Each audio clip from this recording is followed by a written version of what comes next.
Hello to all my booty seekers and cheek chasers. This is the Carpe Natem Podcast. I'm your host, Nate De La Hoya-Reynoso, and I am so grateful you are listening to this episode.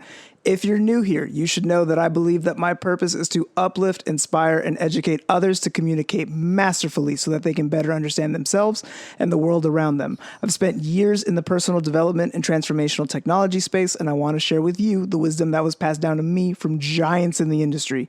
So if you're on a journey of self-mastery, just like me, looking to make dreams a reality and willing to be a leader for your family and community, then join me in seizing the butt cheeks of life and giving them a big ol' squeeze. Let's jump into the show.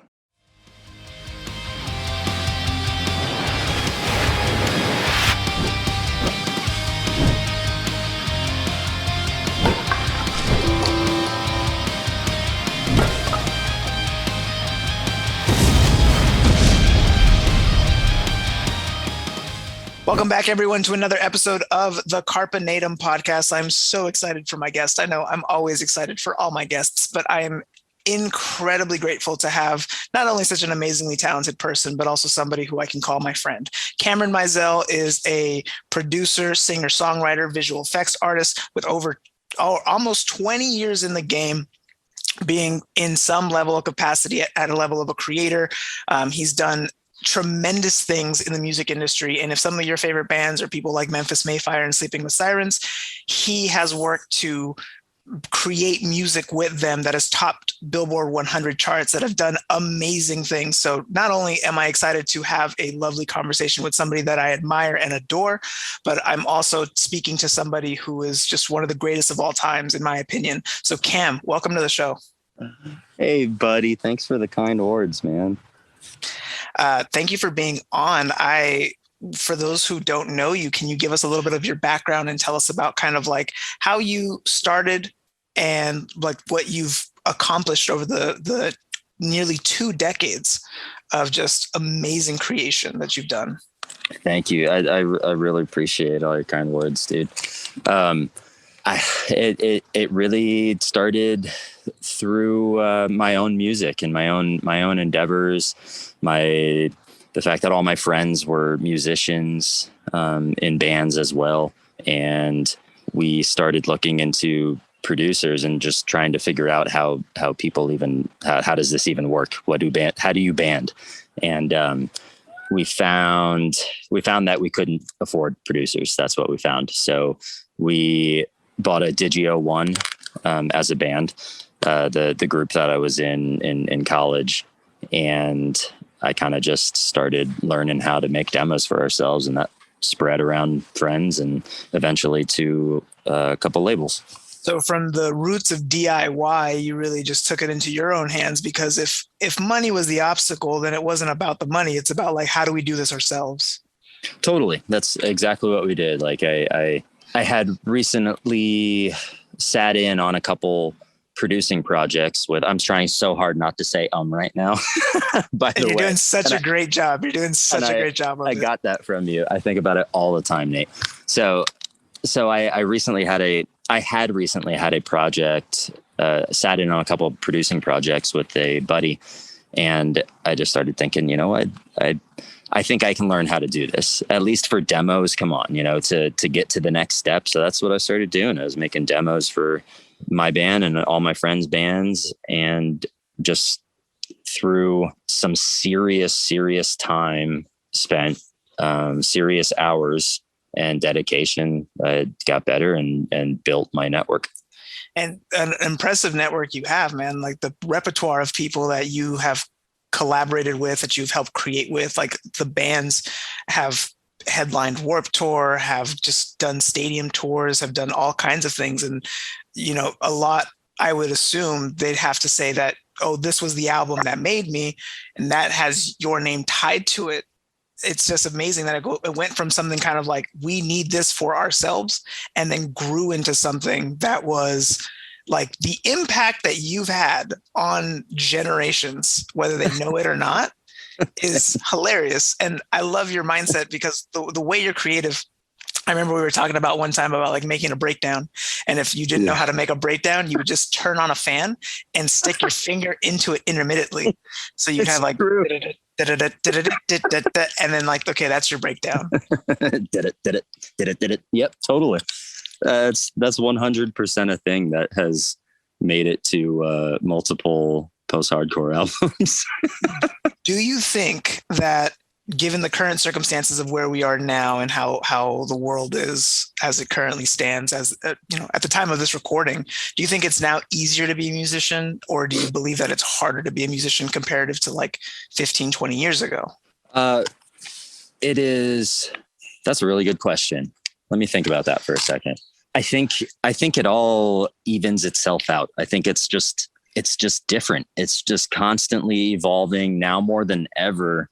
There's so many between the music genre list now. Essentially, there's some themes that you'll hear in different genres, but essentially music genre lists, and that's amazing. There's also more diving into it as a musician and getting right into it is much easier today, I think, because you have every tool out there and you have instructionals on how to use all those tools. It's all right at your fingertips. Yeah. The accessibility has definitely been lowered to a standard where anybody can become a musician. And there are people right now making beats in their closet who are going viral on TikTok. Absolutely. But I'm also seeing that as a double-edged sword where not most people, but I have seen a push where it's more about going viral than about making good music. Well, I think that might be a new, you could call it a genre, that might be a new genre all in itself. And then there's also the, uber talented, insane musician genre, but I mean, that's how I kind of see it. That maybe that's a fluffier way of looking at it, but to your point, it does balance out because there are pros and cons where now the rights of distribution isn't held in the hands of like corporate companies. They still hold a lot of power, and a lot of these record labels still gatekeep, I believe. I'm sure that practices have gotten better, but you have seen the rise of huge labels who are now doing all these, crazy tours and stuff. But do you see now power kind of going back into the hands of like the independent artist? I see everything happening, everything happening everywhere all the time. All at once. It's awesome chaos. It's total. Okay. Here's what's strange. Like I've always felt like, for example, post-hardcore, that is the music that led me into my career, and my experiences as a leading post-hardcore producer was very much like Wild West kind of situation. It's this new thing doesn't sound like anything else, and it's spreading like wildfire. And now in hindsight, I'm looking at things like there were multiple genres like that, like post-hardcore and dubstep and all these crazy genres that sounded like nothing ever before. And they're spreading like wildfire. Now I just feel like the entire music industry is just this Wild West situation because all these new and crazy, interesting genres have bled into the mainstream. And now you have all the types of situations happening and all the types of roles being filled by every type of artist you can imagine. Right. And with the accessibility and, like you said, the infinite knowledge that's just easily presentable and easily accessible, you end up having people who are influenced by some of the greats. Like, for example, everyone can say that the mumble rappers all stemmed from Lil Wayne, to the point where like all the influences, everything that he did when it was new and never heard of, now it's just become the norm, the standard. It's almost like you have to get a face tat to be a rapper now. Hey, if that's part of the gig, man, if that's part of the brand, the image, fuck yeah. I mean, if you feel great with it, then that's just going to boost your visual as an artist. For face tats specifically, because like I lived in a home where my mom's first husband, he was tatted up. My mom had tattoos, and he had a full sleeve. Now he worked in an office, and he had to wear long sleeves every single day because he couldn't show his tattoos. Yeah. And now Bizarre, right? In this generation, people are tattooing everything and getting full jobs. Now, I don't know. I still feel like the face tattoo is such a hard stop for me, especially when you're working at a bit. Like if I'm going to go to an investment bank and the dude's got like a diamond on his cheek, I'm like, you probably do cocaine in the back parking lot of a Chili's. Like I know your type. However, I do believe that by doing something like that shows how much confidence you have in yourself. Totally. To make it. I mean, what about the guy who's just a fucking stellar banker who will rock your world and has a like jailhouse face tat? You know, it happens, and I see them. I see people with the behind the ear tats, with the eye dermals and stuff like that. Like it's become now more accepted, and I'm very happy about that. Even in my, like I'm only 28, but from when I first started working when I was 16. What was accepted to be worn and how you present yourself. Like I remember when you worked in a business, you had to come in, say hi, greet the customer. You had to be all this energy. Now you go into a store and people don't give a shit about you. The kids are just like, this ain't my dream, bro. This ain't my dream. So they just treat you like dirt. And I'm just like, okay, this is the best Tilly's I've ever been at. You know what I'm saying? But those people have dreams. Those people have passions. I guess what I'm trying to say is like, what differentiates somebody who, even though they have confidence in themselves, like what makes an artist stand out from the rest of just the utter noise that's being created right now? Oh man. Well, it's that bold, blind, sometimes so severe that it looks like a problem kind of confidence. Like, man, this guy's really confident about this crazy fucking thing. Like that's probably something that's going to stand out and be awesome. You know, like, I was just talking about this with Eliza, like you think about some of the absolute legendary, vocalists or artists, through history, and all of them have something just totally wild about their voice. Right. Like their thing is this weird thing that for sure they got made fun of by a lot of people. And they've powered through and had that bold, crazy confidence. They know exactly what they want and they know they're going to get it. Like I've seen it and it never fails, man. Just authentically unapologetic, and they know who they are and they're willing to like stake the claim. Because you're right. Everybody who's truly one of the greatest of all times have done something in their career that was over the top, wild, the controversy. And then it's then looked back upon 20 years later as revolutionary, game changing. Yep. Absolutely. I was just talking to Mike. You remember Mike Milioni? And he mentioned, we just had the same conversation too. That's wild. And he was talking about, Prince, like presenting ideas, day one of presenting ideas and using his wild voice and his style, like for sure was jarring for some people. But obviously he powers through and becomes this fucking legend who everyone wants to emulate.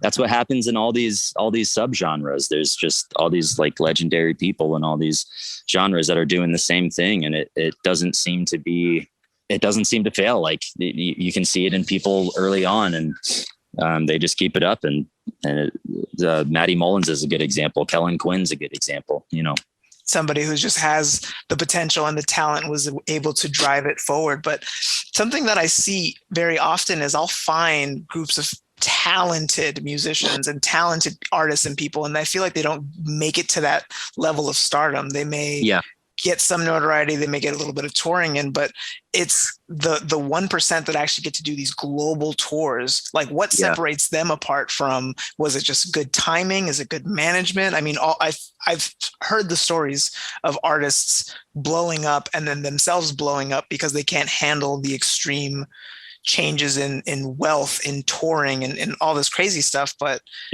for those who are currently in the situation of like brand new creators starting off, they're seeing that in the distance and it almost seems like an unobtainable goal. Somehow we get there, and you've seen it all. Yeah. What advice do you give to those people? It doesn't really matter if you think of the fact that all these artists have the team, or let's just call it the team and entity, it doesn't matter where the talent part comes from, as long as it's in the team somewhere.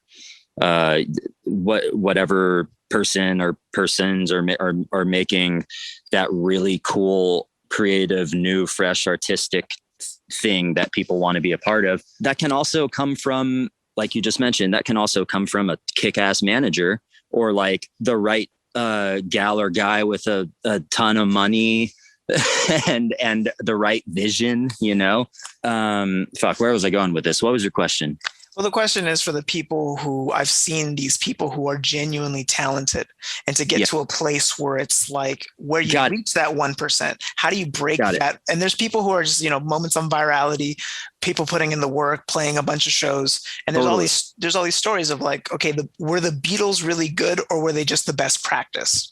Where they spent thousands of hours on stage performing in front of people. So by the time they were given an opportunity, they were just so polished that they were able to take it. They weren't phenomenons. Thank you for that. I got totally off track. I spaced for a second. They're good. Once you have that piece, that talent or that product, whatever it is, wherever it's coming from in your group, then it really is, man. It's anything can happen. It's however you want to play it from that point. If you want to. You have to be, that's where the business part really comes in. And that's where some people do really well and some people don't. You have to be methodical about things. You have to put in your dues and often get fucked a lot before you really understand the ins and outs. And again, you can do it in any way you choose, really. If you can find the badass manager, do it that way. If you have the front man who is just like, we just need to like not fuck up, whatever it is, or if there's some extreme talent where you can be more of like a Polyphia style group or something. But it really is just how you play it. I want to talk about a point that you mentioned was just like you kind of have to get fucked a lot to figure out like what the steps are. And that is kind of part of it, whether your intentions are to be wary of it and to kind of be aware of that there's people in scenarios that take advantage of you. It happens. And there's some sort of like camaraderie in amongst other musicians and artists, because at one point we've all been burned by a manager, a producer, a venue, something falling through. Do you notice any patterns when it comes to kind of dealing with people who are kind of shady? Like, for example, if you know somebody who's kind of working and their only end goal is profits and money. Yeah, profits are important. Yes, money is important as well. But if someone's only end goal is to like make as much money as they can without really producing or something of equal quality, if not better, like a show, like, for example, I'm not going to name drop anybody, but we were told that we were going to be playing when I was in a band with some really big names at this festival, and we were going to be playing on the same stage as this. We paid out of pocket several $100s in order to play. When we got there, we did not get to play with the people that they said we were going to play to. We found out other people also had paid exorbitant amount of dollars and have traveled like twice the distance that we did to make this show and got the same exact results.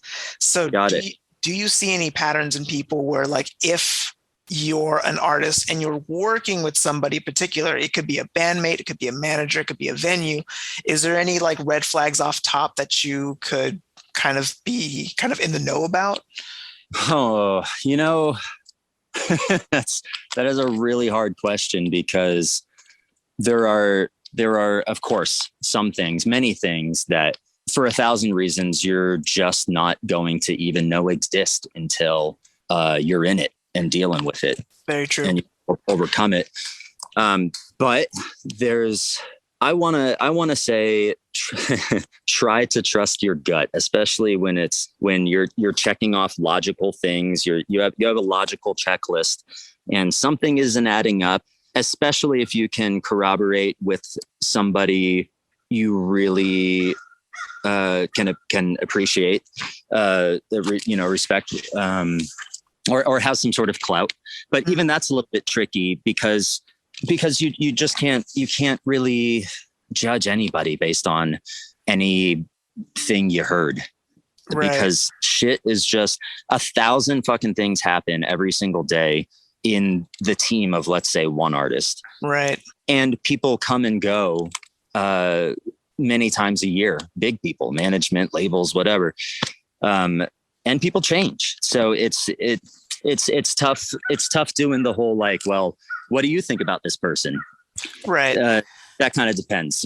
You have some really strong points. And just to summarize a little bit of what you said, it's kind of like the law of fuck around and find out, but also trust in your gut. If you feel like something is wrong, if you feel like something there is something built in us where if we're in a bad situation or we feel that we're doing something that's not okay, there's some response that'll be like, okay, this is something that we should. And if you give it your good intention, if you go in it with the best of intention, even if you get burned, you can somehow learn from it. But like you said, you can't really go off of what other people say, especially because in our scenarios, we were different people. We've had experiences with people where they talk about us and they say nothing but great things. There's other people who are going to speak ill of us no matter what we do. The people who are speaking ill are likely in going through some shit, For sure. And they might have positive reasons for it. I'm just never fucking know, man. I'm not, free of sin. I've done my fair share of things where, I wasn't the best person in the best scenario. I've done things where I'm not proud of them. I am now in a place where I see that the behavior is wrong. And then I can not only acknowledge it, but grow from it. The best way of showing that somebody's changed is through changed behavior. It's not just about being sorry and being like, you know what, I was in a wrong spot. It's actually being able to look at it and being like, I own up to that. That's not who I am now. And if you can see what I've done from that point and how I've changed and what I can do now, base me on who I am right now, not who I was. Absolutely. Yeah, I agree with that 100%, man. So as far as red flags and stuff, I would say if something is off, then talk to somebody that hopefully you have somebody you can talk about it. If you don't, get a manager. That's what management is for, man. You get a good manager and they will steer you in the right direction. And from in my experience, all of the people that I look up to and want to be more like that are in the music industry share a common theme, and that is the ability to just move the fuck on, just instantly move on from something if it's damaging or just not worth it. And generally the things that I see are when people get wind of people just running shitty business or doing shitty things, people I want to be more like, just forget that person ever even existed. They are often the other direction, doing positive things with their time. Right. Just moving on from it as quick as possible, recovering and always bouncing back, learning what they can from it. Exactly. And that's something I am working on. Hey, aren't we all? Yes. But I have really good influence these days. I'm very excited about it. That's a really good point to transition on, because when we first met, I believe it was around 2016, 2015, 2016. We were in really interesting positions. I had been in my band for about a year. You're this great, amazing producer that I met through somebody who was managing us. And we had talked and became friends. And after that, you had gone through a very tumultuous time in your life. I won't, you can share with what you would like about your scenarios, but from what I was told and from what we had conversations about, you were put in a really bad situation and you grew from it. Like, you are one of those friends that I admire so much and I hold on to such a high pedestal, because I saw how low you went and how much you've bounced back from it. You're not only physically healthier than you were, but you are like mentally and spiritually healthy. I feel like everything you're doing now, you are thriving in such a way that you were meant to thrive, but you came from a place of such darkness. And during those times, I want to know, like, I know that you worked on yourself, you learned, and like, you basically became a recluse. You started studying and making yourself better. And then you had somebody who really kind of guided you and helped you get through this scenario. And shout out to Eliza for being not only a wonderful artist, but also just a beautiful human being. Beautiful. Right. So talk to us about kind of like, from where you are now, it's amazing to see. It's almost like seeing like a garden display at an amusement park. It's just lavish and amazing. But if you would have known that that used to be a fucking bed of dead flowers, you'd be blown away. Oh man. Yeah, it got really bad. Yeah, you're another person that I really can never thank you enough for being such a good friend when I needed it the most. And there's a handful of people. It's just a few that have really, I think about all the time because of that, because that was totally the hardest period of my life. It was one of those times where I think most people can relate. All the worst possible things that you can think of happening in your life right now happen all at once. Like, what would you do?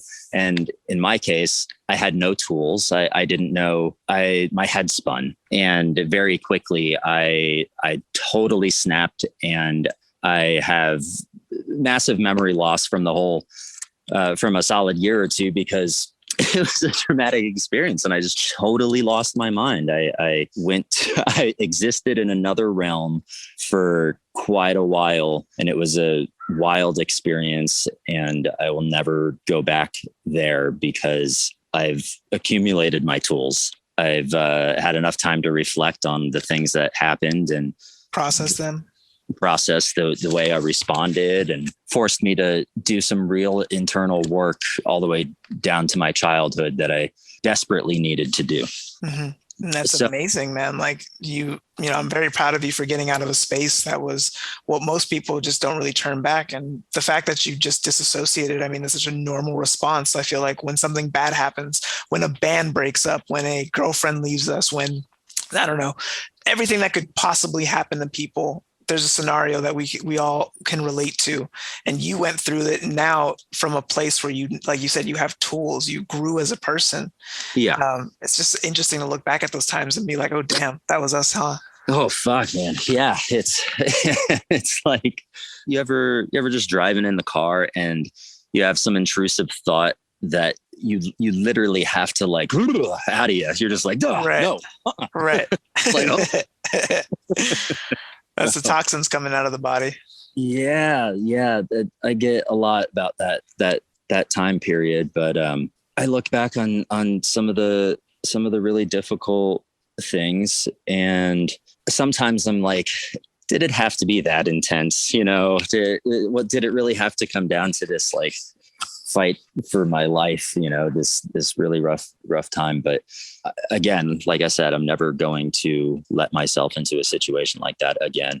And now, only because I've gone through that, I have the tools to not only make sure it doesn't happen again, but to grow from it. Yeah.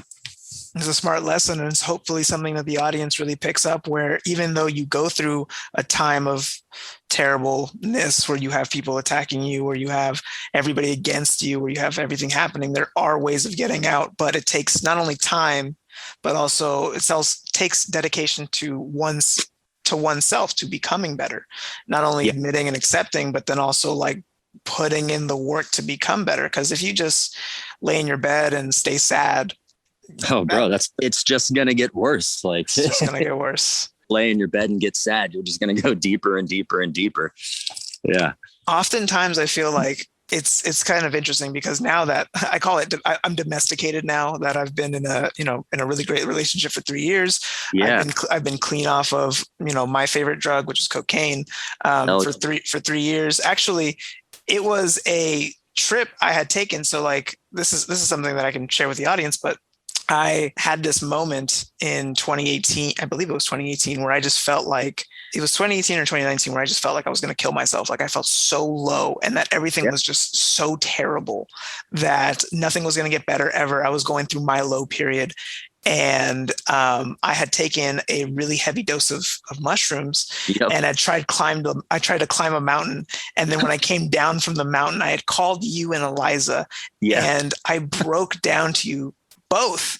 Yeah, and y'all really clear, like you helped me get through my thoughts. You helped me really like kind of redefine and kind of take into consideration, or at least have some awareness of my behaviors, of my actions, of my past, and like all these cycles that I've been through. And it was on this conversation where like, I'm just going to get rid of it. And Yeah. I grabbed my drugs and I threw them out the window. I remember that. And you saw me do it and your face was like, oh my God. Yeah. And then I never touched it after that. Yeah. So, my partial sobriety is this thank you to you, man. Like I was in a very destructive, chaotic I just behaviors. witnessed that, which was lovely to witness. But I thank you. Thank you for saying that, man. I thank you, man. Like if not for that conversation, like 2 weeks later, I ended up meeting the woman that was going to end up being my wife. And then things picked up from there. But it started with this really strong look at what have I been doing? What's the life that I've been living? What am I like? All the things that I've been doing are obviously incorrect and I'm not going anywhere. My account's in the negative. I'm back living with my mom. My car almost gets repossessed. Like I was low. Yeah. And y'all really extended love and empathy to me. Like y'all really kept me going through some really, really dark times. And I'm glad to be in a place where I am now.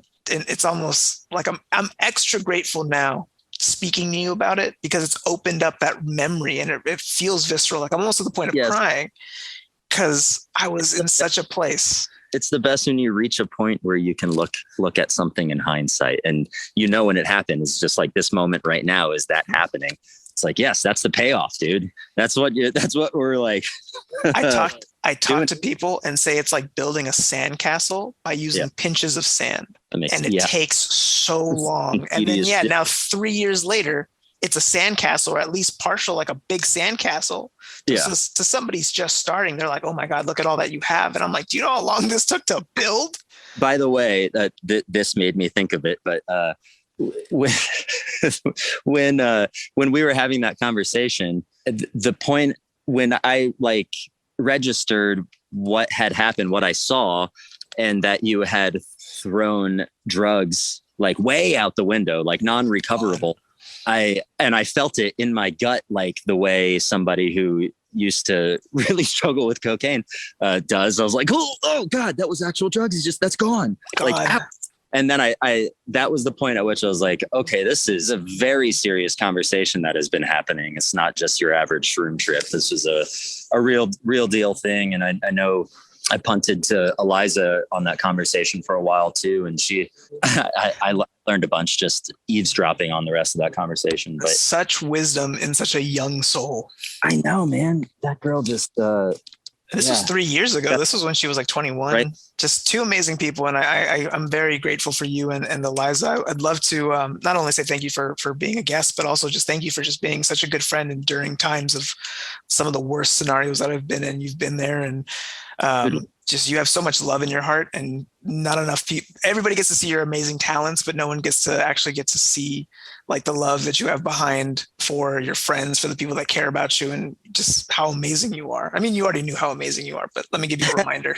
No, man, I'm a big fan of the support, especially the verbal support like that, because I need as much as I can possibly get because I'm walking a fine line every day when it comes to confidence. I have serious confidence issues and my closest friends know that, like you, and dish the compliments freely. And I love it. I'll gobble. Gotta sprinkle some love out to people just because it's the right thing to do. I'd love to end on a positive note, and a couple of other questions that I have for you is is there anything in the last couple of years, like a habit or something that you've done or developed over the last couple of years that has really improved your life? Well, there's a huge one, and it probably bums out a lot of people to hear it, but it's working out. You have to have it. You absolutely have to have it if you want to reach a certain level of living. No, absolutely. I think body movement is important. I've incorporated that into my mornings where if I wake up, first thing I do is I go run a mile, and I hate doing it. But the days that I don't do it, I'm noticing such a difference in my mood and my behaviors and the choices that I make. It's like a downhill slope. And I know that you're super active on it. Is there anything in particular that you enjoy doing that's really helped you kind of stay in shape, not only mentally, but physically? For me, it's two things grouped, and it's let's say it's three things. This trio has been working wonderfully for me, and it's good diet, solid activity, and then basically to a comical level in my head and internally, like my internal dialogue, I give everything a disgustingly positive twist. And I play games like when I'm driving, and anybody I pass, I wave at them. And if they don't wave back, I'm like, party pooper, and then if they do wave back, it's like 100 points. If I get an unsolicited wave, it like makes my day. So just like down to dumb shit like that. And dumb is relevant because all that made me smile and it makes me want to incorporate it. It reminds, I learned about this meditation and they call it a meditation, but it's some weird practice. And I'm calling it weird. I'm judging it, but it's like this. You just say in your head, I wish this person love in their life. I wish this person the best in their life. You just something positive, and you don't have to say it out loud. You can just think of two people, or you can go like to Target or Dollar General and you see somebody and you picture them in your head, and without saying anything, you just like, I wish this person lots of love. And you're just giving love all day. Yep. And they're challenging people. They're like, if you're at work for 8 hours, every hour, make sure that you do it twice. And you'll notice how much your mood changes because you're just in your head thinking of like all these positive things. You're cleaning up in there, man. You gotta clean house up in there like all the time. And it's gotta be a daily thing, especially for me. I'm a person who can, I can get, dark, there's a lot of things. Yes. Things I'm still working on, bro. I share that same thing with you, man. The thoughts in my head are dark and evil and complain. And it forces me to be extra positive because I'm fighting the darkness in the head. Dude, it's what's important also is, for me, especially, I was realizing more and more that the not alone thing, man, the fact that we're talking about this, and you know exactly what I'm talking about because you and like all my close friends, probably everybody I know, we can all connect on making it through some really dark stuff.